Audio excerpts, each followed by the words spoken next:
So we have the full board tonight. A voucher went around. I need a motion to approve the minutes from February 11th of 2021. So moved. This is Jessica. Thank you. Seconded. Second? Second. Second, Carrie. Thank you. All right, I'll go down through the rolls. Jessica Stewart, Approve. Jessica Bass, Approve. Roger Santamond, Approve. Gary Hayes, Approve. and I approve. All right, so it's unanimous. Thank you.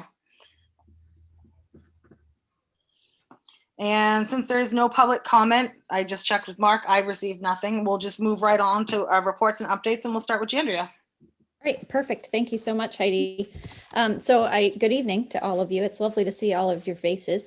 I just want to start by continuing to reinforce just what a wonderful job teachers and students are doing at school right now. I'm so appreciative of just the continued enthusiasm around being at school, being in the building, and the support that we're receiving from the community. So I just think that's so important that everybody continues to hear that. Just to touch base on a few things right now, our attendance is holding steady. Keep in mind that there are some students that are not included in that total that's there, but it remains pretty steady just throughout this school year. A couple of kids moving in and out, but that's typical. What's going on at Tremont right now? We wrapped up our basketball season, which went very well. And so I think there's kudos due to Emmy Watson, our AD, and Jeff Watson, our coach, and to the students who made the best of a situation that was unique in that they were a co-ed team this year. We did not combine, and they had a great season with a 5-1 record. We installed a new weather station on the roof at the school, which is pretty neat. It's linked to our website and offers a lot in terms of graphing and different things that can be used directly in classes. So I'm excited about that. We've had a weather station in the past and it was not functioning when we returned to school this year. It's been there for quite some time, so we replaced that one. Our 7th and 8th grade students, thanks to the support of Mrs. Rabaska, completed their This I Believe speeches for this year, and we held a school-based remote-ish. The other students watched it remotely from their classes in the gym with physical distancing, were the contestants, and then the judges, and then Mrs. Rabaska. And I think that was about it for us in there. But we had 7 students who competed in the school-based competition. I should say thank you to Julie, actually, who's on here, because she helped to facilitate this too. We had 7 students compete in the school-based competition, 2 move on to the district competition, and then there's always a student who's also selected as an alternate. Down below in my report, I recognize, but I'll just say it now. Julia Ramos received 1st place and went on to the district competition and placed 3rd at the district competition. Eve Meister was 2nd place at the school-based competition, and then Delaney Bracey received the option to go as an alternate, or I shouldn't say option, but if we had needed an alternate, she would have been the student that would have gone in that position. So, and it is truly remarkable, the thought and just brilliant work that those students do. They spend weeks working on those speeches, and what comes out is something that I feel like I'm listening to a professional or somebody at a college level. It's just really incredible what they are able to create. This month is Women's History Month, so students in classes discussed International Women's Day, which just took place, and have been reading and learning about inspiring women from the past, present, and being encouraged to become inspiring women themselves. Our 8th graders are preparing for a transition to the high school. There was a virtual incoming freshman night recently, and we're getting ready to hold virtual transition meetings. 3rd and 4th graders have been participating with the park in virtual field trips.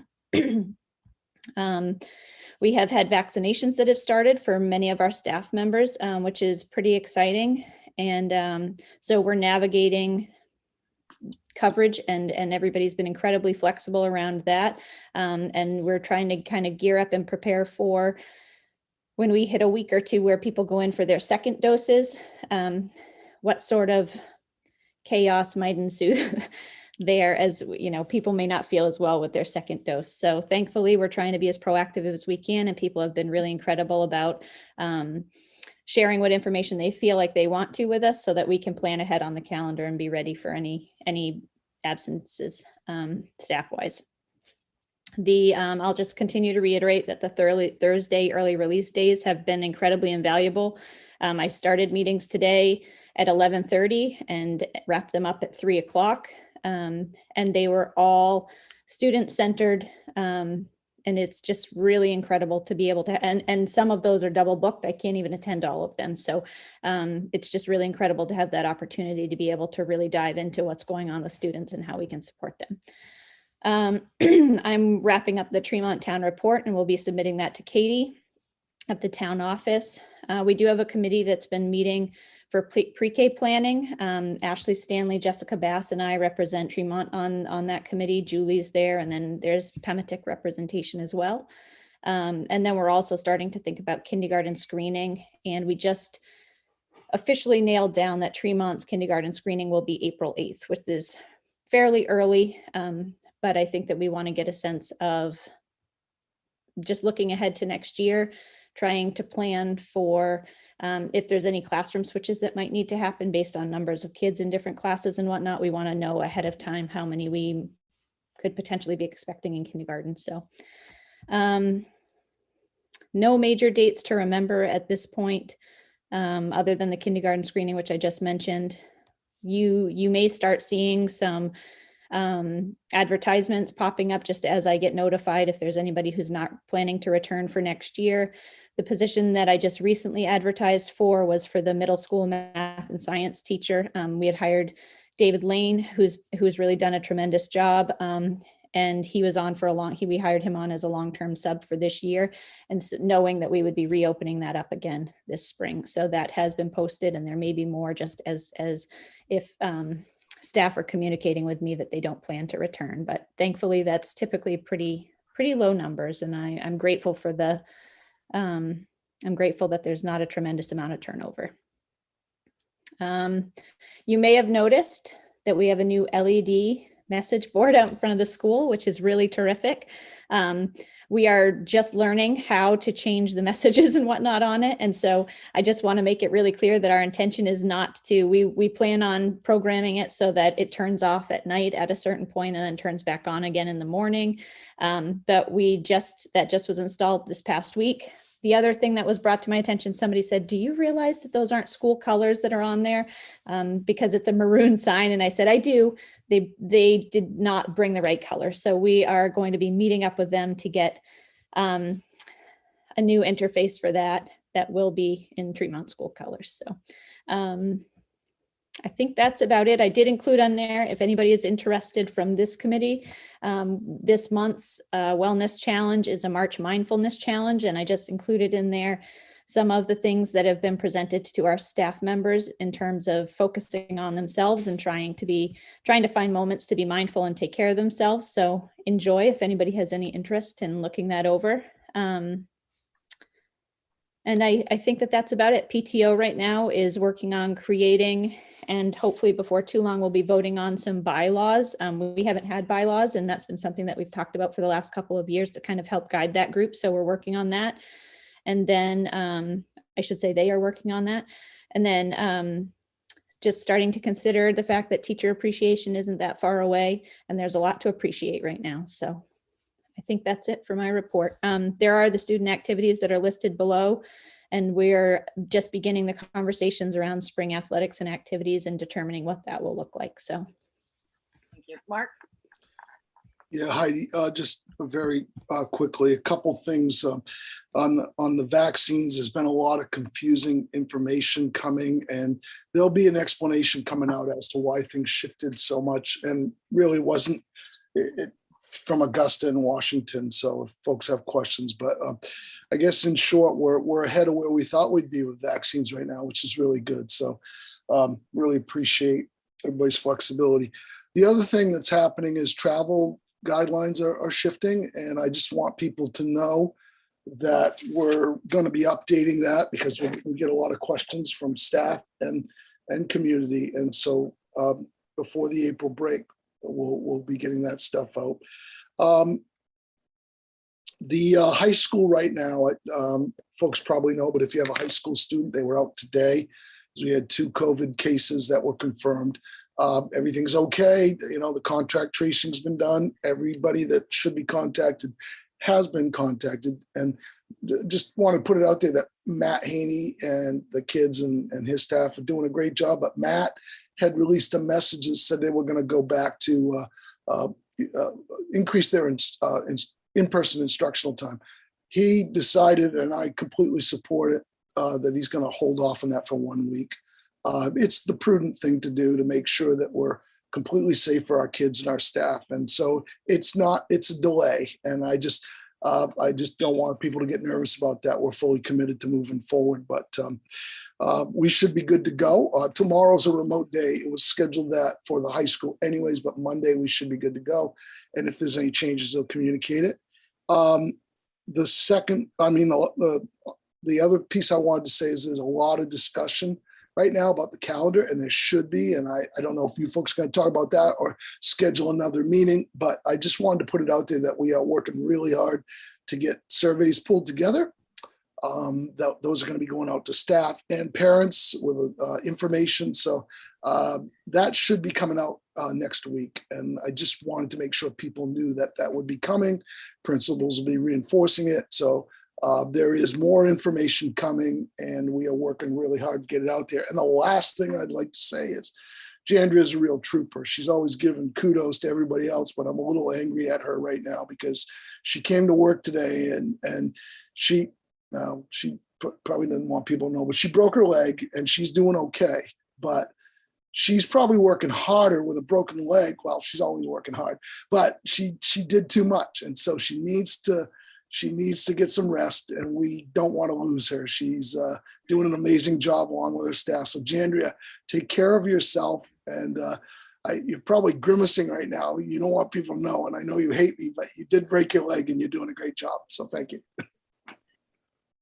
Thank you. Carrie? There we go. I want to go back to the activities report for a minute and just ask, is there any intention to bring any kind of music back for the spring when maybe kids can be outdoors with their instruments or something? Those are conversations that we're having. I'm also in the process of talking about drama and what drama might be able to look like. So yes, we've recognized that there's been focus in other areas of activities, and that we really want to make sure that we are focusing on and bringing back in the arts as safely as we possibly can. So I definitely do not want that to be something that's continued to be overlooked. Allison Putnam and I have talked a little bit about that. She's in an interesting position because she's teaching 3rd and 4th grade this year. And so I think there's a little bit of a balancing act there. So she and I need to reconnect, but that is the conversation that started happening not only at Tremont, but it's come up at elementary principals meetings and whatnot too for us to discuss. Great, thanks. I have a Jandria? question. Well, actually a statement first, and then kudos to you guys for planning ahead for second doses and teachers that might be getting those and anticipating maybe having teachers not at school. I do know the full effects of how people are reacting to the second, or a good portion of people are reacting to the second dose. So I'm glad and happy to hear that you guys are planning for that. Second, there was, we really haven't talked much about 8th grade and what they're doing this spring. What is the plan from administrators, the district, whatever, or how are you looking at that? I'm just curious.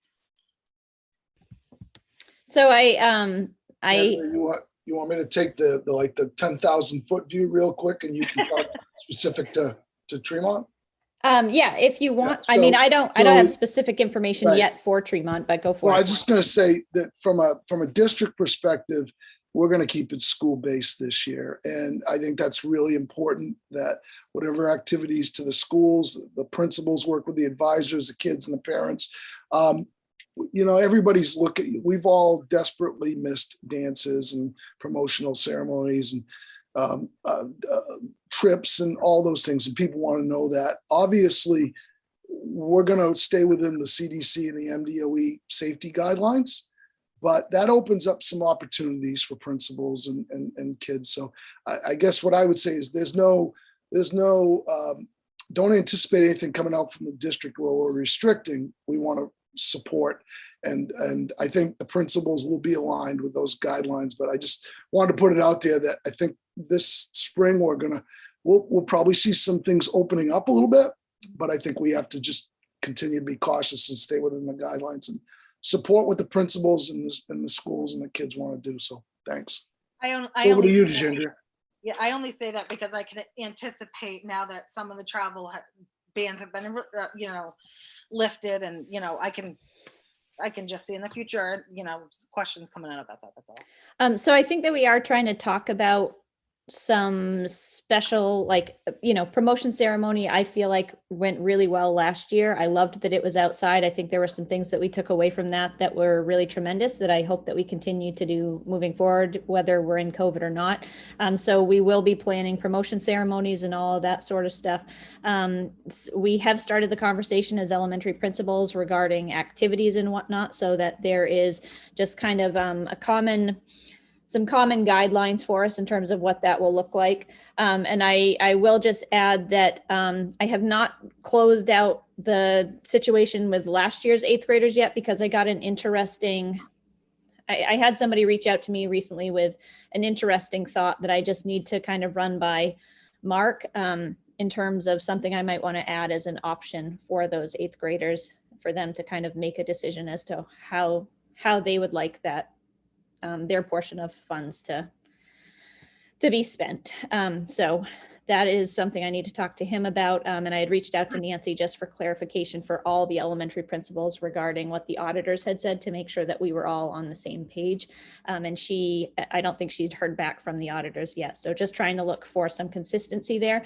But as elementary principals, we have started the conversation around what are some options for activities that we could put out there. It won't be a trip to New York or a trip to Boston or even a trip overnight or something like that, but I think there are some special things that that we can be doing to try to create a fun and special and safe experience for kids this spring. So nothing has been decided yet. It is just we're kind of brainstorming what are some options that could possibly work given where we're at right now.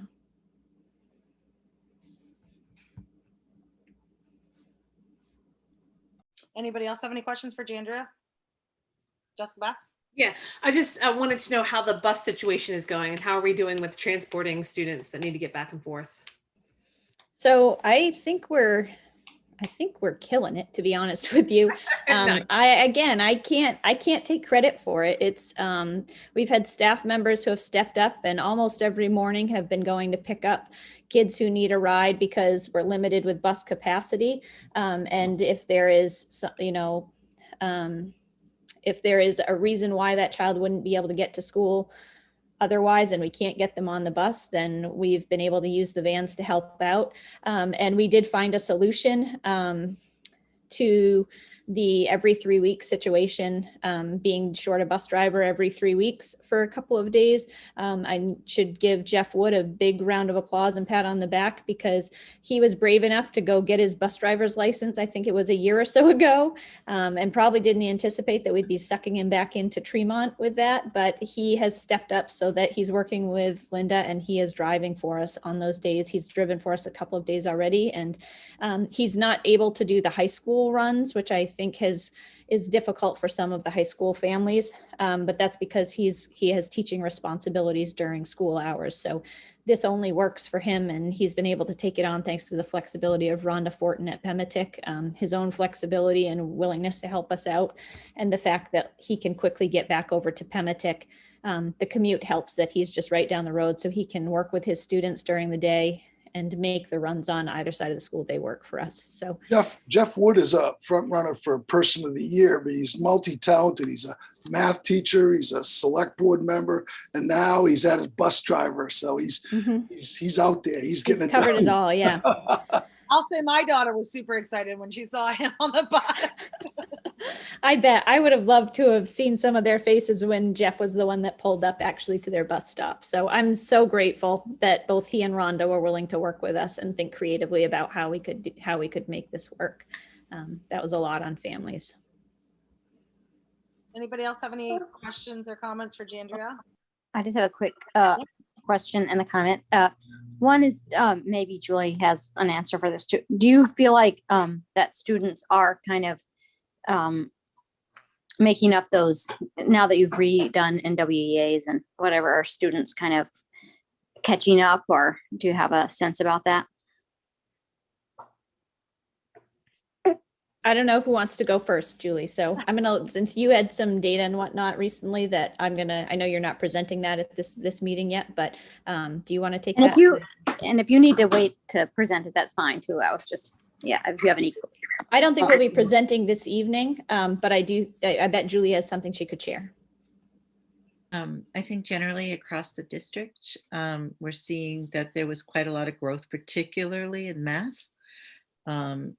The math growth from fall to fall that I shared was pretty disheartening, I felt, because it only like 20 to 40% of the kids grew. We doubled that across the district and also at Tremont. And I'll provide some more Tremont specific data next time if I could. We're feeling like kids in general academically are catching up. We're feeling like the schools are still places where the kids really want to be. We're still worried a little bit about some of the mental health issues and some of the families who may not be as connected as we need them to be. So I would say on an individual basis, there are some students who are clearly of concern, but in a general basis, there's been a lot of catching up between October and the winter. Thank you. I guess that just what I would add to that is that some of the data that Julie has shared has been really specific data in terms of students and classes, and we won't present that data just for confidentiality purposes. But in looking over the data, it's helpful because I can quickly look and just see what makes sense there in terms of how students are doing. Students are definitely showing growth. I'm impressed with what I see when I'm out and about in the school and observing what's going on. I mean, they're working on curriculum that they would be working on at this point of the year in any year, and students it's clicking, they're getting it, they're engaged in what they're doing. And so I think that, I think we have to take, in any year, I would say, it's worth taking the snapshot data that we get from something like the NWA with a grain of salt. I think that helps us to get an idea of our students, but it is a snapshot of where they're at on that day. And there's a lot of factors that come into play. And I also think that, I've had a few conversations recently with parents and with teachers where we've talked about things like, for some students, the arts are really what they thrive within.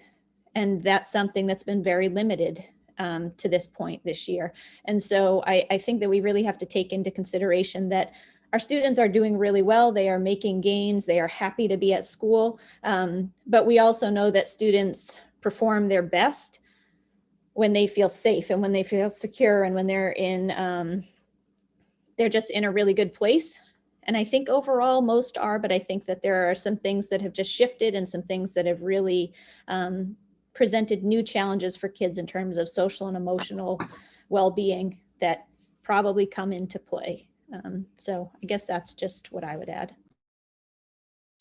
And my only other comment was about the music programming, which was to say, I mean, I'm sure this doesn't solve the Allison teaching the 3rd and 4th grade issue, but like where Finian goes to school in Massachusetts, say at a performing arts school, they have invested a tremendous amount of time in figuring out how to do music programming in a COVID context. And I'd be happy to make any connections if anyone needs to have any, conversations about that. Thank you, Jessica. I wouldn't mind just being able to hear more about that from you at some point, so that as we look ahead to this spring and even next year, just having that insight is really helpful. I concur with that, Jessica. Maybe when we talk about the other things that we're going to be talking about, this would be something good to add, especially based on the conversation I had with music teachers today. Sure. Carrie? I don't know if this is the right time to bring this up, but I just wanted to add in, because mental health has come up a couple of times, both from Jandria and from Julie. And just wanted to touch on the conversation that I reported out on at the AOS meeting the other day. I ran into one of our teachers, middle school teachers, who said, it's a real struggle for me right now to get through some of my curriculum because I feel like I'm constantly dealing with mental health issues with my kids. There's just not enough time for them with the resources that the school has for mental health, and whether it's that there just seems to be a lot of anxiety, and you can't blame these kids, especially at the middle school age, where I think that angst starts to build anyway. I certainly see it in my household. And I just feel like we need to, especially having heard from this teacher, that we just need to get something to these kids that helps them with coping with anxiety. If there's a way to work that into health curriculum or into counseling curriculum, but I just feel like it's really needed right now. Thank you. Andrea, hold on just a second, Mark. Have in the teachers meetings, has this come up? And I'm sure it has come up across the district level as well. So have there been discussions about this in the building? Have teachers specifically come to you? Because thank you, Carrie, for that. And I would definitely say, talk to Jandria, talk to Mark, talk to Julie. It's important for the teachers to communicate to the administrator what's going on, because the administrator is the one that really is going to, help support them. So I'm curious, Jandria, has that come up in your meetings? So I don't know about this situation in particular, but I would say, I mean, that's definitely part of the RTI meetings that we're having, and the grade level team meetings that take place where we're discussing, just students in general, student data. I mean, these are all these are the big picture conversations that we have about individual students and how best to support them. And again, referring back to the early release Thursdays, we were not having these meetings prior to January because we could not. So I think that I do feel like we're in a better place in terms of moving things forward for students that we've identified. There are some significant social and emotional learning, social and emotional needs for. We're continuing to check in weekly about these things. We're inviting teachers to these meetings to have these conversations and develop whatever plans or whatever process we need in order to go forward and help them. So I would say on a more individual basis, I'm hearing about these things. I think this is also the time of year. March is the time of year where things build. And so I'm not surprised to hear that at this point right now, it might be that teachers are taking more time to deal with that. And I would say, I mean, that's part of the conversation that we've had I guess I would say over the last couple of years, this is what we've been having for conversations. Like, I don't think that these needs of students, behavior needs, social and emotional needs, that's part of why we ended up hiring Stephanie Logue to come on to be able to help support some of these things. So I don't think that that's new. I think that it's a lot for teachers because their role really extends beyond that of delivering academics to students. They step in as counselor, they step in as nurse. Their role is pretty immense. So, I mean, to consider what they do academically with kids and how they move them forward when they're really supporting much more than just the academics is pretty amazing. Is there anything that's part of the counseling or part of the health that specifically touches on anxiety? Just feel like, obviously our conditions this year have been so different, but I don't think it's only because of COVID. I feel like anxiety is something that's ramped up in teenagers and kids over the last decade or so, where it's become much more prevalent. And I'd love to see these kids just learn some coping skills. I mean, getting them into one-on-one therapy is one thing. It's hard time-wise, it's hard to find somebody who can take them. And we do have those resources between our counselors and our health teachers where, if we could just give them some tools for how to talk to each other about it or how to reach out to an appropriate adult, and just, talk through some of that stuff. Julie, do you want to weigh in on any of that? Heidi, may I? I was watching your hand, Mark. I'm Yeah. sorry. Yeah. Yeah, I think I can address this because, Carrie, I hear you and this has come up, but I think the people that answer these questions aren't Julie or Jandria or I. The experts here are the people that are really dealing with this. And these are our guidance counselors, our social workers, and our psychologists. And I'm working with them to invite them to come to the AOS meeting next to give an overview and then to listen to some of these questions so they can respond. They're going to be the action people and the people that can support our kids, support teachers, and really provide an overview of what we're doing now, but also what we're not doing and what we could do. So we're queuing that up as fast as possible. I've been meeting with those folks.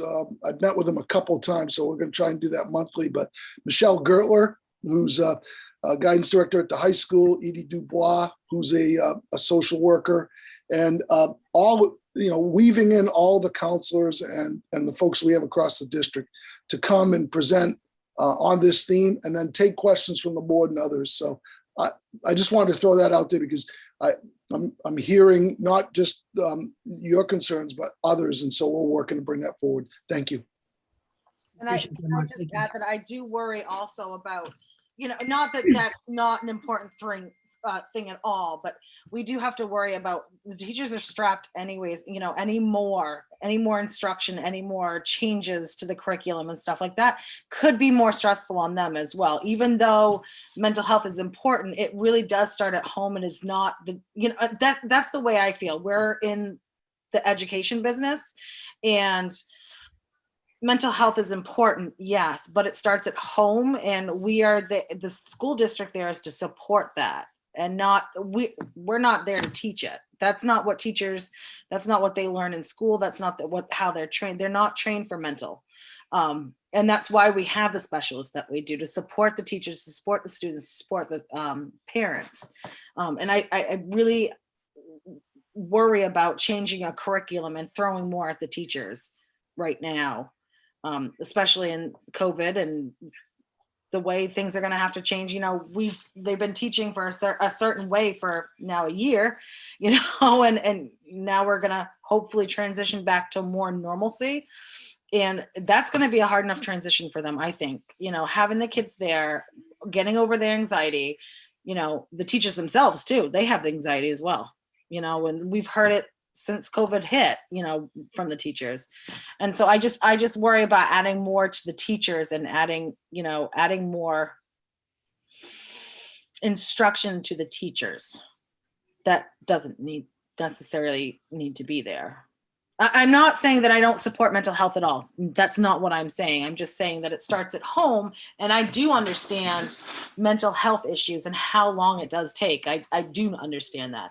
It's an issue that is not specific to this area at all. This is an issue that is widespread throughout the country. And I can tell you that all the research shows that. I know mental health professionals, they're booking out, 8, 10, 12, sometimes 16 or 24 months right now. That is the state of mental health, especially in this state, but all across the United States. And we have to be respectful of that as well. I think that what I'm trying to say is getting completely lost in all of this, to be honest with you. But I just don't want to add more to the teachers' plates. I think they're stressed. Yes, I do think they're stressed and I think they need more support. But I think they need to learn coping mechanisms. They need to learn how to rein these kids in. It's not about teaching the kids, because that really starts at home as the way I feel. Because that's, Jandria, sorry. No, that's okay. I just would say our Mind Up curriculum that we use does have in it coping strategies. There are various exercises and activities that they learn to do that they do on a regular basis. You can walk into a classroom of students doing yoga on any given day and working through different stretches or breathing techniques and whatnot. So it is built, some of these coping skills or just relaxation techniques and whatnot are built into just a more mindful experience for students and helping them to just be aware of connecting how they're feeling to what their body, and connecting what their body is telling them to how they can respond to that. So I do think that is built into some of our curriculum already.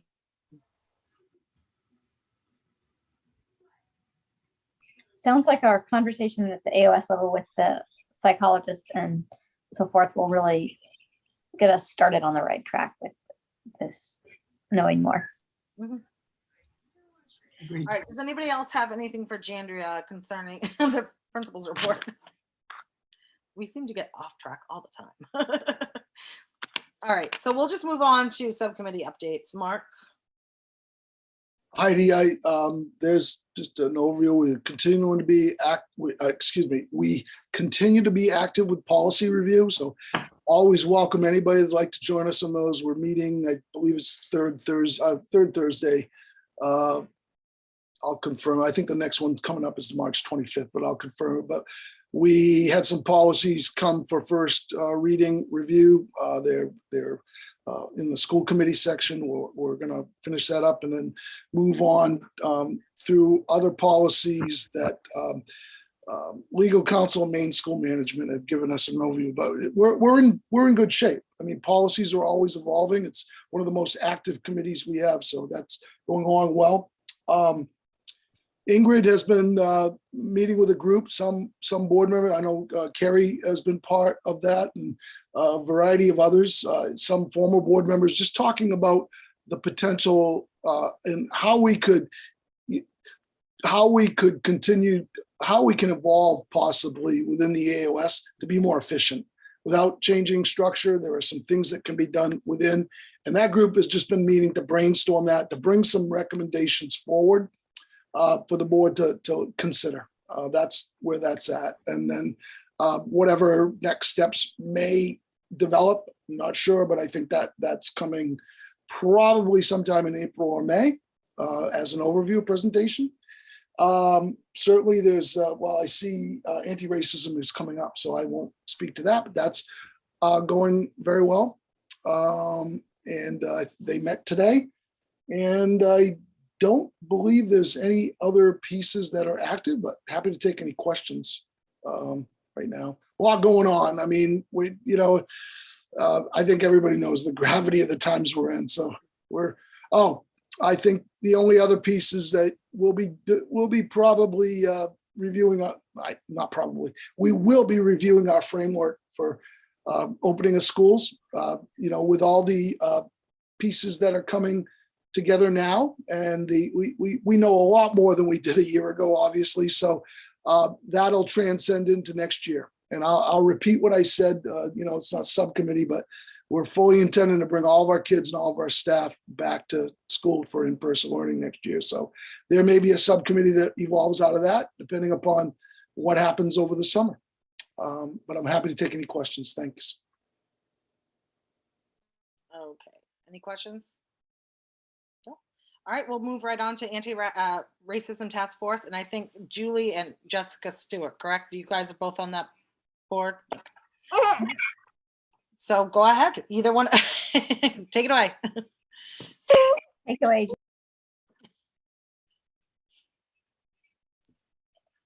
Is that just because you have a little one who's also commentating on the proceeds? So the anti-racism task force, there's not much to update you beyond what I said at the AOS meeting. We met today. The three groups are working hard in their different priority areas. We're continuing to move forward. The meetings are continuing to be facilitated by the students. We've gotten 5 public comments. I think I said that the other night too. So we've responded or in the process of responding. Clearly people are looking at the work that the students are doing and that the task force is doing. And I foresee that the task force will be able to make some really clear and detailed recommendations to the board and to the administration. I'm happy to answer questions, and for Jessica to add anything that you want to add. I would just say, I think that there's exciting work happening around really shifting school culture in some really wonderful and profound ways that I think other districts will probably look to, and it's going to be very exciting. Does that sound right? I don't know, when you're in the midst of everything, it doesn't always feel like, but I agree with you that I think it's going to be, I think that the effects of this work, particularly if the recommendations are followed through on, will profoundly shift not only culture, but teaching and learning in some of the ways that I think that both the students and the board would like to see, and the administration would like to see. Anybody have any questions or comments about it? Okay. So it's not about, Yes. okay. So it's not about that, but and I apologize for not getting my ducks in a row because I'm not entirely sure. Is the preschool group that is meeting, is that considered a subcommittee, or should we update at other business? I don't think it matters. It's up to the chair. Yeah, it's up to- I think that's something that I could make in the notes here on, or perhaps Daniel, if you're listening, if you could make a note to put preschool under subcommittee meetings in the future, then we can get a regular update on that. I Then think that that's would be great. appropriate. Yes. Thank you. Thanks, Daniel. Okay, any other questions for the anti-racism task force? Okay, so we'll move right along to discussion items, which we have none of. And we're gonna move right along to everybody's favorite budget. So we did get an updated budget from Nancy today, and I just want to real quick, just have you guys scroll down to the additional items. Thank you, Nancy. I don't, she's not on here, but thank you, Nancy, for putting everything like separate and, don't dishing it out by each additional item and how it's going to affect the budget, yeah. And I appreciate that. Let me see. Hold on. I just got to pull it out.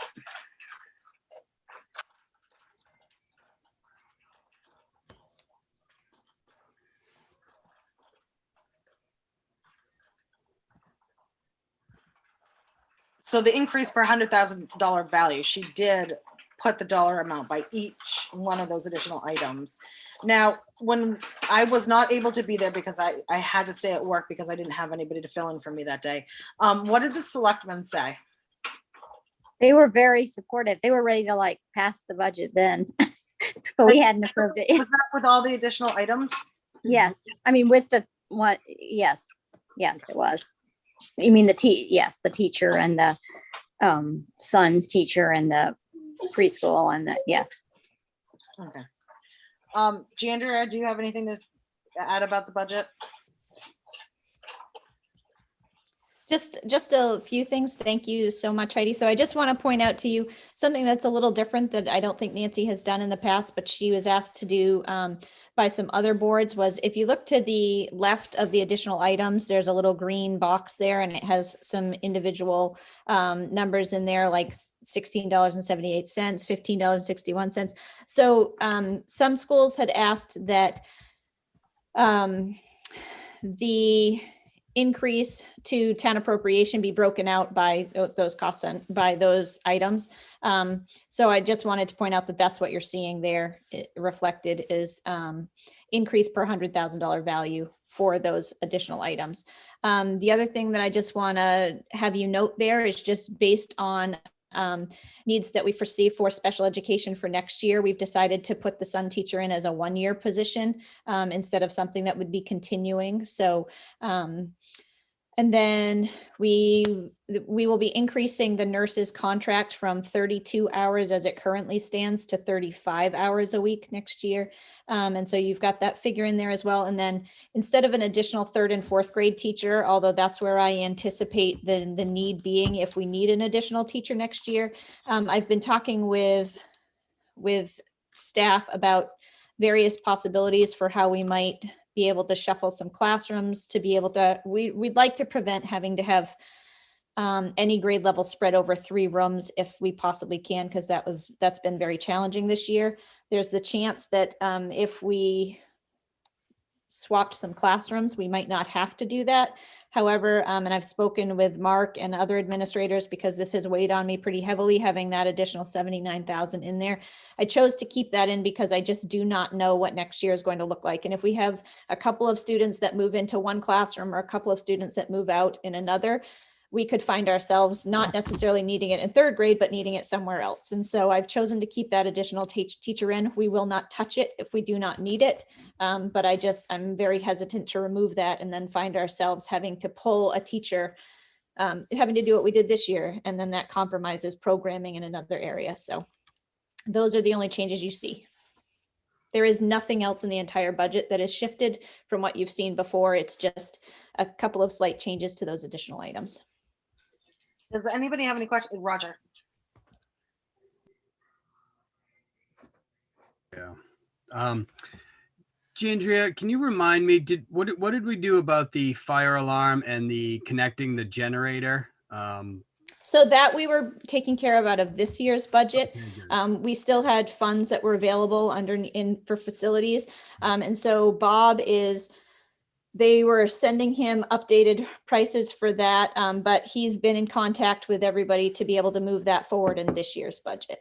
Okay, good. And I think those items have remained on there, even though there's no dollar amount and we're not asking to actually roll those into the budget later on, like the fire alarm, the portable classroom, just because we wanted to make sure that people can really see and we're trying to be transparent about what some of the needs have been this year. So. Sure. Yep. Thank you. Dad, Yep, Carrie. I'm looking at the explanation column right above the total expenditures. There's one that says 7120 fund balance equals minus 19,672. Can you just explain what that is, please? Sure. So essentially that has to do with that's part of our lunch program. And that is, you can see, so every year there's been a little bit that has been, whether it has to do with funds that may not get paid at the end of a school year, or increases to food lunch costs, or if numbers shift in the number of people that are taking lunch for some reason, then that's kind of a cumulative total of funds that then gets rolled into the budget for us to navigate. So Mark, do you have another explanation for that can make things more clear? No, you captured it. I mean, the bottom line is that we just, some individuals struggle, and it's exactly what you said, but we can bring more detail. If you'd like, Carrie, we can set up something that Nancy can walk you through if you want more specifics, but no, Giandria captured it well. I will tell you, Carrie, that this is, that figure is something that makes me pause. That's a lot higher than I'd like to see that. Nancy has made it clear that we are not the only school that saw a jump over the last year. And so that is something that I'm actively working with my kitchen staff and with Susan to work on. We can't affect that number now, but what we can do is moving forward, we can just try to increase revenue so that number over time can go down. Carrie, I'll give you an example. This is not uncommon to Tremont or any schools, some schools in our district. But an individual came forward recently in a Hancock County district, not ours, not any of our schools. There was a significant deficit, and somebody came forward, an anonymous donor, and wrote a check for over $10,000. When I was in Westbrook, we typically, we were in some of our schools 70% free and reduced lunch. We had some families really struggling. We ran a deficits in accounts because we were feeding kids. And so there were, I mean, I think that's, just so you know, it's something that we keep an eye on, and it's hard, but it's not uncommon to schools that might have some challenges. But we can bring Nancy in and drill down further if you'd like. Oh, I don't need that. I just wanted to understand what it was. So it's left over from last year's school year. It's not, because this year we didn't have any cost for school lunch, right? It's cumulative over years. So that's kind of a buildup that just kind of continues to roll together from budget to budget year after year. And If that so makes what sense. And happens is Nancy- if there are some unpaid debts that roll forward, they roll forward, and that reflects that. And that could be, we could drill down and find out how cumulative that is. Are we talking 5 years, 12 years? I mean, but yes. And is there not, and I know I've asked a similar question this before, but we can't cover that with the carryover and get rid of it? Well, the board can take action. I think, Carrie, what we should do with this is, the short answer is yes, there are ways to do that. I would want to bring Nancy in. She wasn't available this evening to give us some guidance and some history on that. Because again, it's not uncommon to Tremont, but yes is the short answer. Anybody else have any questions about the budget or comments, maybe? Are you looking for a motion? Well, I have a comment. I want to make sure we talk about, we really make sure that we're ready for a motion first. Jessica, did you? Well, basically, I was going to say, I think I think this is an great, very lean, excellent budget, and I think we should support it and pass it. That's where I was going. I think that But I don't want to rush anyone along. But yeah, I do think that the additional items there's no frou-frou in here. There's no fluff. It's everything that we need. And I think I definitely think that we could, justify this to anybody, to be honest with you. So I wouldn't mind taking a motion. I'll make a motion if we're ready. Yep, I wouldn't mind taking a motion for the 21-22 budget to approve the budget for 21-22 school year for $3,587,112. So moved. Or do you want me to repeat it? all? Nope, that's fine. No, you can. Yeah, that's why I read it like that. That's why I figured. I'm like, what was that number? 3 million? I'm like, Second. Okay, so motion by Jess.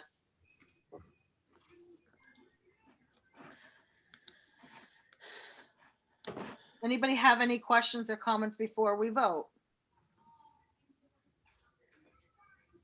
Okay, all right, so all those in favor, I'm gonna go down through the list. Jessica Stewart, Approve. Jessica Bass, approve. Roger St. Amand, Approve. Jerry Hayes, Approve. and I approve, and it's unanimous. Heidi, Yeah, just want to say thank you to Nancy for her efforts. Thank you to Jandria and her staff.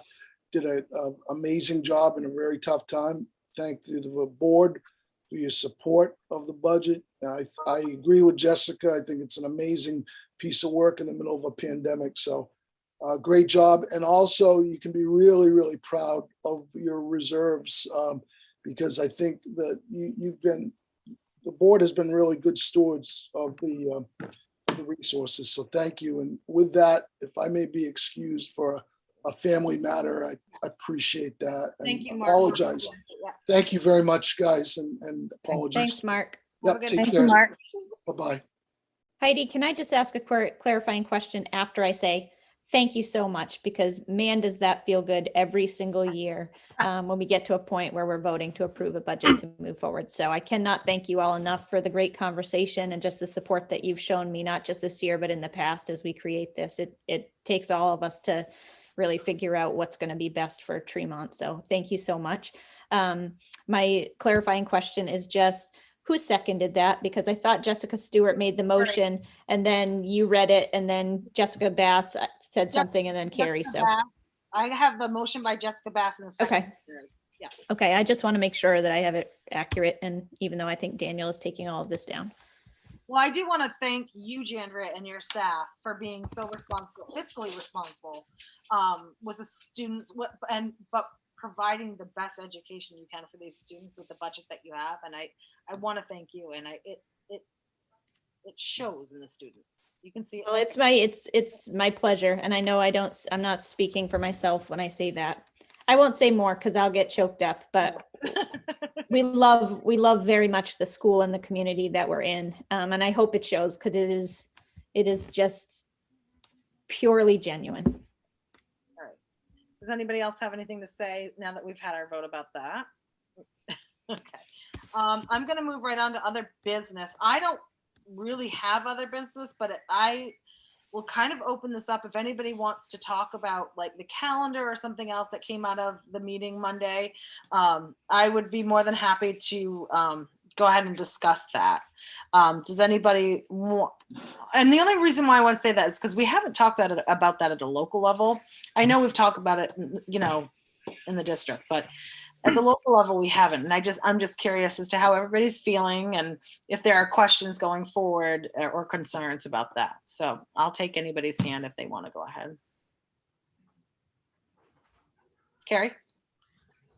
So I had brought up at the AOS meeting the thought that, you know, if we could move towards keeping the kids in the building for the half days, if we're going to put those in the calendar next year, whether it's through additional recess time or some kind of a program that could be run by, you know, maybe our ed techs cycling through so that they also get some time for professional development as well. But if they could take turns, maybe some of our specials teachers to do some kind of programming for the kids that is outdoor based, that is arts and music based, keeping them in the building so that we're not worried about cost to families, transportation, parents not being able to get off of work in our afternoons.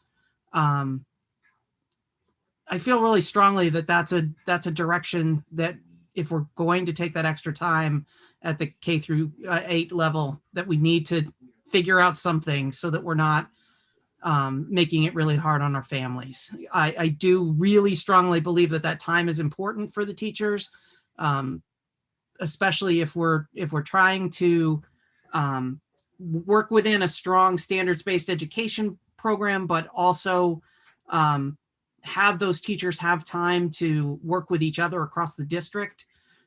That's something that I've kind of been carrying as a torch from the start, is this idea that, you know, 3-4 teachers from all of our schools should be getting together with each other, not just with the K through 8 level teachers at their particular building. And I think that's one of the things that we can find time for in those afternoons. But I do think it's essential that we keep the kids at the school somehow, so that there's no cost involved or difficulty for parents on those afternoons. Okay, Jessica Bass.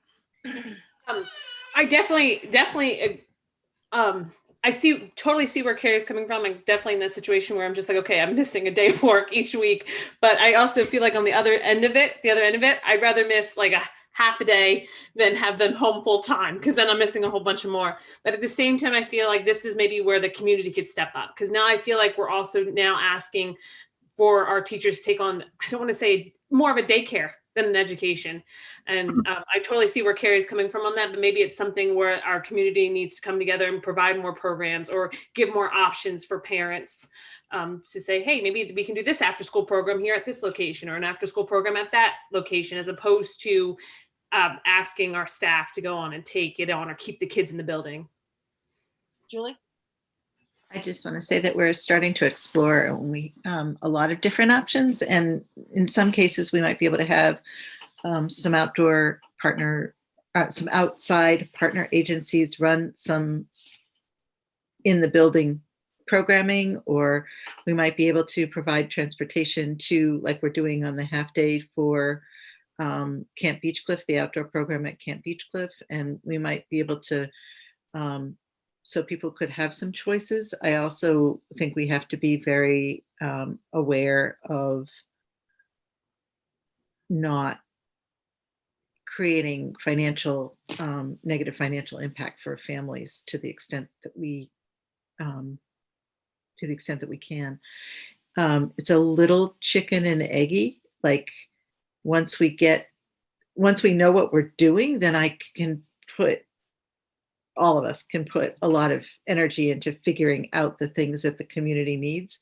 It's a little hard to try to figure that out before we know whether or not we're doing this. Does that make sense? I mean, I want you to hear this commitment to doing it, not just on my part, but on the part of each of the principals, because we know this is really important. I also wanted to say something, Heidi, if I may, just to frame this. This came up at one of the other local conversations.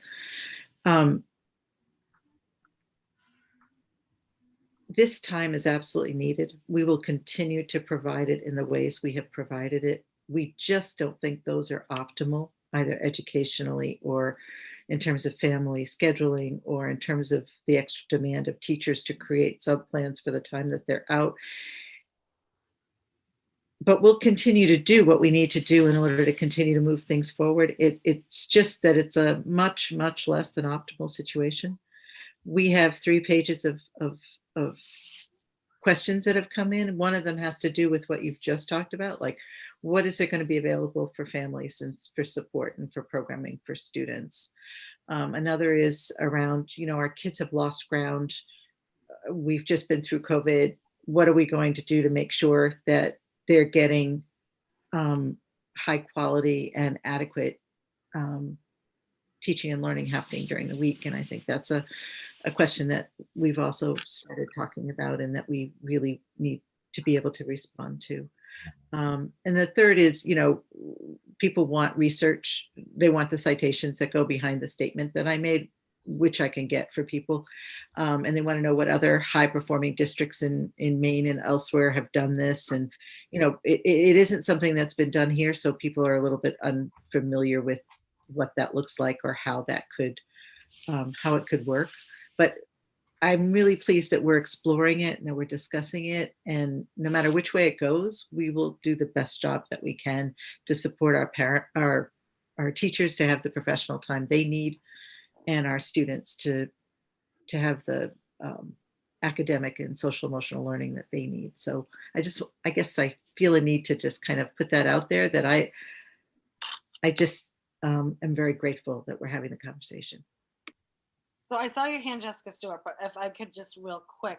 So I know there are lots of other districts that do this, the half day, but they also don't have the full day professional development days either. In addition to those days make up for the professional development days. So is this in addition to the regular professional development days that you're asking for?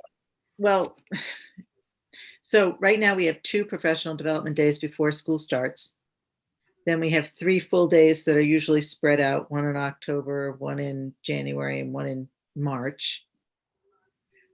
Instead of that, what we're proposing is to add another one in the beginning so that we can do some more required professional development before school starts. So that's not a student day. And that we take the other 2, this is just part of the proposal that's being discussed, and put it on either side of the weekend between the first semester and the second semester, so that the first semester can be wrapped up in report cards and all that kind of thing. And then the second semester can be, planned for and have a really good, smooth start. There would be no other student days that would be taken. The idea would be on that half day. We already take half days for during the parent conference weeks and for report cards. We would, those half days wouldn't be in addition either. It would just be this one day a week that we had release time. So it would be on us to put everything into that, because there wouldn't be anything additional. That's what we're thinking. Okay. Again, at the board. And I'm sorry that I wasn't there for the rest of the meeting on Monday, but I also know that there are people that may be watching that had that question as well. So that's the reason why I asked. Yeah. Jessica Stewart, did you have a comment about that? Oh, you muted. Sorry. So the data piece, I think, is really critical, because I trust that you have good, rationales, but I think it has been obviously a point of people feel really strongly about some of these changes, and it's quite a lot of changes in one year, the late high school start time, the 4.5 day week, so forth. I think people would be really helped to see data that not just about high performing districts. You know, like I know there's data around some districts like Newton or some of those extremely high performing districts in Massachusetts, but also some data around districts that are like economically and sort of socially similar to ours. I don't know if that exists, but I think both of those kinds of pieces of information would be helpful. I also want to say that we are not talking about an 11:30 dismissal. I just want to really clarify that. That was not even part of any of the plans. I mean, we're talking, and I can't say exact hours yet because we haven't exactly, that proposal is part of what we're going to bring back to the board. But, you know, we're definitely talking about 12:30 or later. So just to clarify. Right. I think all these little details will be really helpful to people because otherwise people, you know, sort of, there's a lot of speculation. I know. Andrea? So I guess I just want to be able to, this may sound like a broken record to some of you that have kind of heard me weigh in on this before, so I apologize, but I just want to make sure that I'm able to put out there for this board just what my thoughts are on this. This has been something for several years since I came back to the district that I've felt pretty strongly about, having just experienced it before and found tremendous value in it. And that was, you know, in another district here in Maine where there was a pretty transient population and there was high poverty and whatnot. And it was incredibly valuable because of the interventions that were necessary for the students that I worked with in that area. I firmly believe that standards-based education is a very positive experience. I think that when kids can really understand where they are at, where they're working and where they're working towards, then I think that there's huge capacity for kids to take ownership of their own learning and really engage with that and get excited about the growth that they can see themselves making. However, what we run into is, like right now, for example, with our RTI team, we meet for 45 minutes once a week. And we're able to dive into, I think today we talked about 3 students, and they're the 3 students that have frequently come up because they are the most significant needs right now that are kind of glaring. And it feels like we keep running into a wall. You can't get anything more than that because you just don't have the time. And so for me, this is not something I could get behind if there wasn't equity or something enriching for kids to participate in during that time that they're not with students. You know, like I really truly believe that we need to be able to offer something that is valuable to the kids for them to participate in and that is equitable so that all kids have access to that. I also think that this is just incredibly important because you can't do this work in 45 minutes. You can't even do it in an hour because by the time you dive into something and you really start looking closely at the data, that hour is up and then you're packing it all in and you really haven't been able to get any next steps or take any action in what you're trying to do to move students forward. So you really need a longer chunk of time to be able to do this work and look at all of your students on a regular basis and keep coming back to, okay, this is what we put in place for this students. Let's reevaluate that at this date and see if what we're doing is working. And if it's working, then great, maybe they don't need to continue with that intervention. If it's not working, what are we going to do next to try to help them? This is also, I mean, that's a critical piece of what's missing in our special education system too, is that we don't have the time to do this. And so we run out of options very quickly and kids end up with a special ed referral because we run out of ways to help them pretty quickly, or it takes so long with these interventions that the fastest way to get them the support that they need is through special education referrals. So I feel very strongly about this. And I say that because I've seen it in action and it has been incredibly powerful.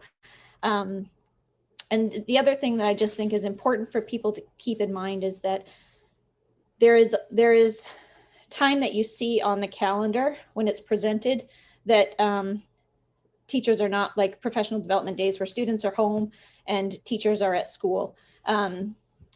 There's also a lot of time though that teachers are not with their students, but that's not built into a calendar.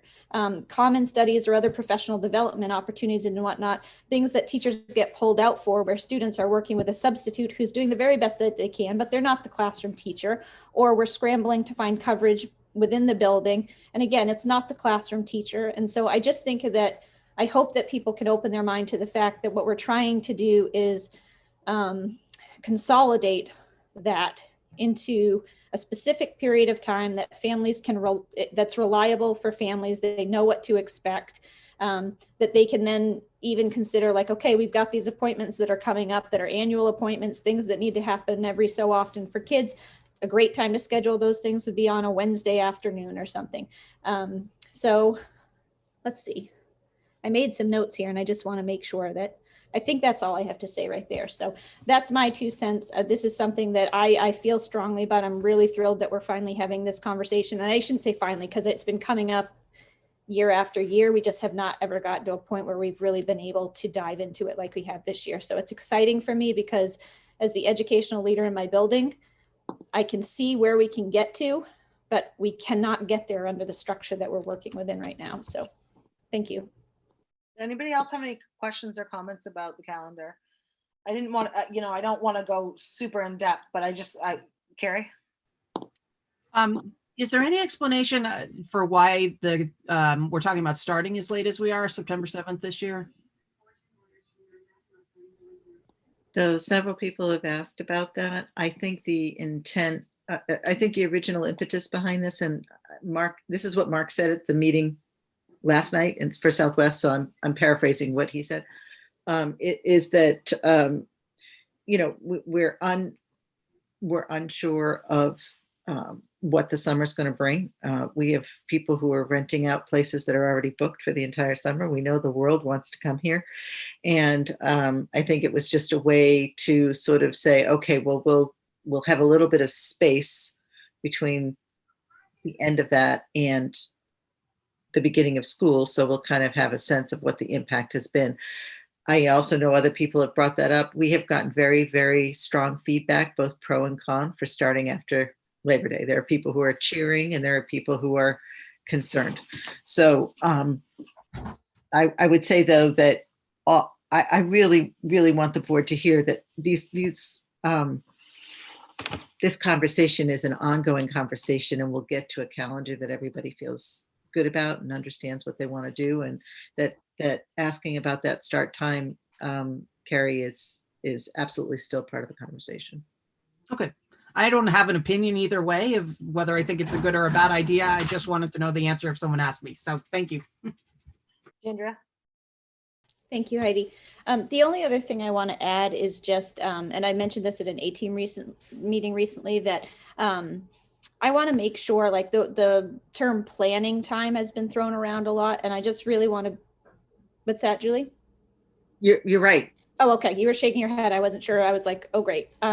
So I just want to really clarify again, not that I feel like teachers just have tons of time to plan during the day. They can always use planning time, but that's not what this is for. We have planning time that's built in at different times throughout the week. And this would be specifically for work that is focused on like cross-district professional development, or within building district or within our building professional development. It would be for teachers to be able to integrate their content area together and to really be able to dive into standards-based and RTI. So I want to be clear that this is not teachers in silos correcting papers in their classrooms. Granted, they can, I mean, they're doing that at home oftentimes. They've got, it's not like their planning time is just they're having parties during it because they're busy, really busy during that. But that is not what this is for. It would not be for day-to-day planning, those kinds of things. This would be for the work that needs to happen in order to get us to a true standards base. That's what the district has decided. That's what the boards have decided, is that we are working within a standards-based system, but we are not fully implementing that because the structure that we work within does not support that. Julie, did you have something to add to that?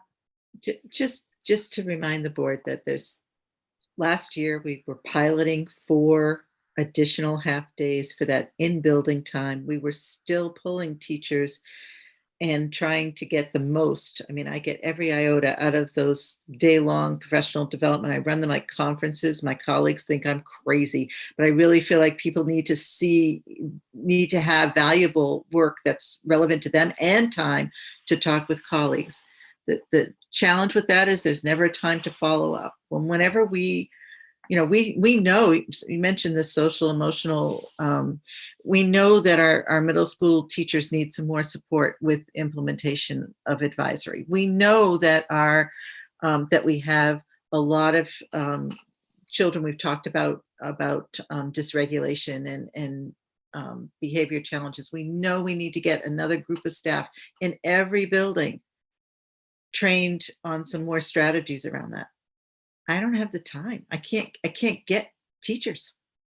We don't have enough subs to put, I mean, if we really want to keep knitting this, I have teachers who have told me, because we're only having 2 voluntary 1-hour common studies for this entire second semester for each group.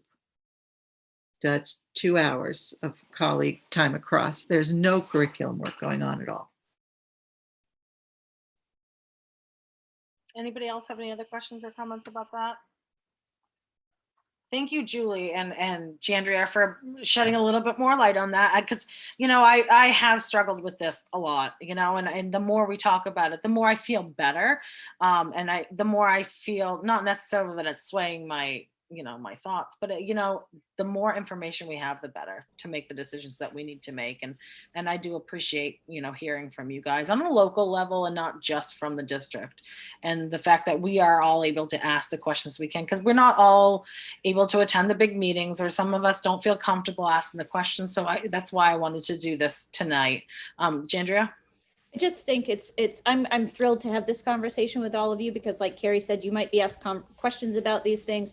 Please don't hesitate to direct people to me, or to be able to share some of this information. But it's just critical that people have a portrait of what this would actually look like, because I think if they hear we're looking at more planning time, that does not paint a picture of what this is actually intended to do, and what the administrative team wants to support. We're again, teachers always need more planning time, but that is not what this is. They take an awful lot of their time outside of school to be able to make sure that the day-to-day things fall into place. That is not what this is for. And I just can't send that message home enough, that if we don't really get this out there and help people to understand the big picture of what it is we're talking about, then I could see why they would have apprehension and why they would be concerned about it. I think that if they can really have a thorough understanding and see that, like, there's a lot that teachers are missing and students are missing, that time with their teachers that happens now, and we're trying to put that all in a more convenient package for people. And I would also encourage that people attend these board meetings. I mean, never have board meetings been so accessible since we've been doing Zoom meetings. I have to say, I mean, really, they don't have to even get dressed. They can wear their pajamas just to listen and watch. I mean, that is the best way to be informed, is to be involved, and I mean, even these local board meetings, I think that's important as well. That's where you get the information. So, yeah. Carrie? I just have a quick recommendation. I know what Jandria is talking about with how much time already is taken, and Julie's also mentioned this, is already taken in these school days that maybe isn't counted on the calendar. I know that one of the themes that I saw through a number of the letters that were out for public comment before the AOS meeting, and also in some of the communication that I've gotten, people are throwing around 17 days. We're losing 17 days. I think we need to shoot that number down and show them that it's nothing like losing 17 days. And I just, again, feel like, I know that our teachers and our administrators are going to know how to, rebuild the calendar for the kids every week, so that that time is being used appropriately and nothing is really being lost. But we've definitely got some people out there who are latching on to that number, and that's going to be problematic if we don't give them a different picture of what it really looks like. and in that situation, if they're communicating with you personally, I would definitely recommend that you forward that either onto Jandria or to Mark, or, you know, in the future, the board chair, it could be me for right now, just so that we have that information, because without that information, you know, we have you, that's great that you're an advocate, but without seeing that and seeing how much talk is out there about certain things, it's important for them to know. Yeah, if you look at the public comment, I think it came up in at least 3 of the letters in the public comment. Mhm. And then I had somebody else send it to me in a personal reach out. All right, so I don't want to take this conversation and go super long with it. But does anybody else have any questions about the calendar or comments?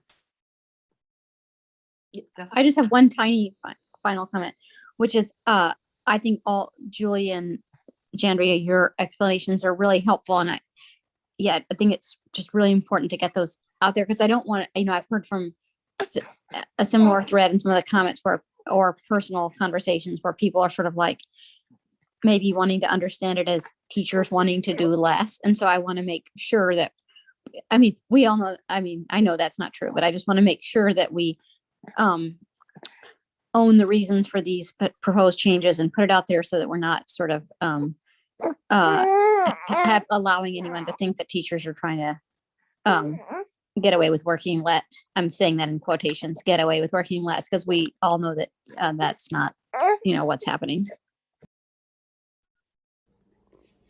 I hope that this is okay to say, and Julie, tell me to be quiet if not, but I would say, again, I've been advocating for this for years. So if anybody is the most vocal person about this in my building, it's not my teachers who are saying to me, like, they are supportive of this. They really would appreciate this opportunity, but it's not the teachers who have at Tremont been screaming about this. It's me that's been screaming about this, because I think that this is really, I see that big picture, and what can move us forward. And they do too, but they're not walking around every day saying, hey, what would be great if we had half days on Wednesdays. They're digging in, they're doing the work. They have been brilliant this year under the most difficult circumstances, and they don't complain about it. They just do it. They care so much about our community and what they're doing. They just dig in and they do it. This would be a gift to them, but not a gift, again, where they're in silos working on planning for tomorrow's lesson.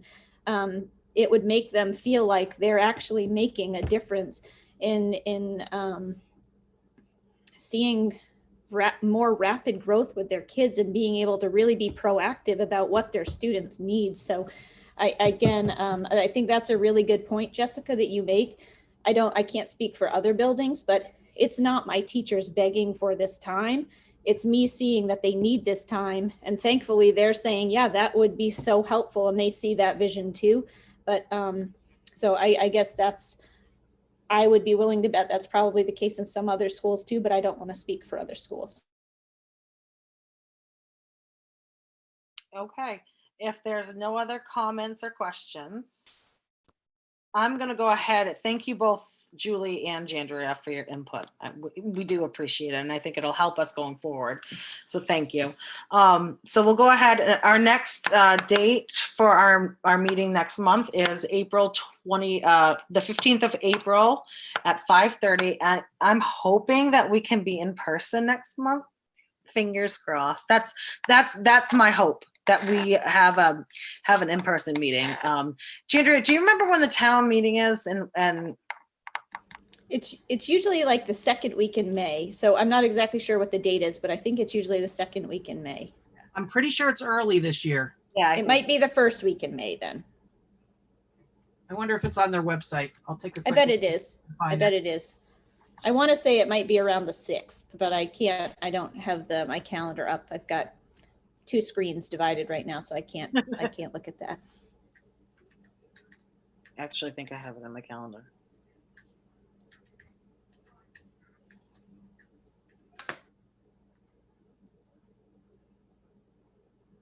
You don't have a countdown yet, Heidi? No, I don't. No, because I did not know what was going to happen this year. Mhm.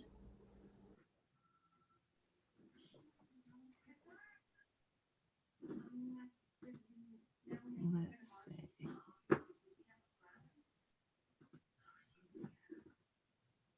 Well, there seems to be nothing on the calendar unless it's my browser isn't working. I don't see anything either. I'm looking, I can't find it. Okay. Well, I think it's early May. So May 13th. May 13th. Mhm. That would be our main meeting. Oh, no, That's Never our May mind. meeting. It would either be, Usually it's not May usually 13th. it's usually right before our meeting in May. So it's going to either be like the 10th or the 3rd. yeah. So Well, the annual town meeting for 2019 is up on their website. Must be the 10th. I remember think that one. I think it's got to be the 10th. Yeah, pretty sure. Yeah. because it's usually before our meeting in May. So I do think that the dates of, at least this has happened in at least one other town, the dates of the town meeting are still being debated because they're trying to figure out if they can do it in person, and if they can do it in person, where they can do it with COVID protocols being used. I know, Yeah, I know they're planning on having it at the high school, and I really want to say it's in April, late April, because I know I had a conversation with Katie about it because I usually volunteer for vote counting, and I could really be wrong on that, but anyway. I'll call and ask tomorrow. Well, it's I thought maybe Nancy would be here because she's always got the answer because she's got an answer to everything. She really does. So, all right. Well, I'm going to go ahead and take a motion to adjourn tonight's meeting. Hey, Heidi, before you do that, I do have one other, it's super, super minor, but I would like to address it, if that's okay. Okay. The whole pickup process we have going on, Mrs. Drew, with more traffic as the weather gets warmer, somebody's going to get hit. It's only a matter of time. And I don't know if it's something like, do you need help advocating for maybe public works crew to help with traffic flow? Because it does build up there. It does get kind of all congested, and it's kind of at the point where you can't go this way or that way because you're blocked in. So Well, I don't know. appreciate that because I obviously haven't been able to be out there the last like 2.5 weeks to see what's going on. So I appreciate that heads up. I know that we've tried really hard to just clarify like the times for each group. And people kind of show up at different times. So it isn't sticking to that. So I will try to revisit that with my team and see what we can do. It might mean, and it's typically during that larger like first group. That's when you're usually there, is during that first pickup group that comes through. So it may be that we have to look at shuffling or something, a group to a slightly different time or something to just alleviate the crowd at that initial like 2:40. But so I'll touch base with my crew at school and see what we can do about that. So I appreciate that heads up. We've been hesitant to, like, I don't necessarily want to move the time up for pickup because we're already dismissing kids earlier than we normally would. So I don't really want to do that. But I also I hear what you're saying, and I want to make sure that it's a safe process. So I'll bring that concern back to school and see what we can do about that. And I do want to reiterate too, if you feel like, because to some extent, it's not really your job to also be traffic police either, so if you do need help just kind of advocating between the town or having them maybe ask the sheriff department, at least until because I feel like as it gets warmer, we're going to have more visitors. That's going to get more traffic, that road in general, because people are going back and forth between the boats and what's not, but it's just going to be traveled a little bit more as it gets warmer. So if you need help, just helping to advocate for getting some more help for you guys down during that pickup time, just let me know. And that may be the case. I mean, I know that there are schools where that's the case, where they've got somebody who's helping to direct certain things. And so that may be the case. So let me just ask a little bit where I feel like I'm kind of out of the loop lately. And let me see what people at school have to say. And then I will certainly get back to you if there's a need for more support. So thank you for bringing that up, Jessica. Anybody else? All right. I will take a motion to adjourn. So moved. Yeah. Oh, wait, everybody jumped on that one. All right, one more time. So moved. Okay, that was Jessica Stewart. Thank you. Second, Carrie. Okay, thanks. All right, and we'll just really quick go down through everybody. Jessica Stewart, Approve. Jessica Bass, Approve. Roger St. Amand, Approve. Gary Hayes, Approve. and myself. All right, you guys have a great night. Thank you guys so much for approving the budget, and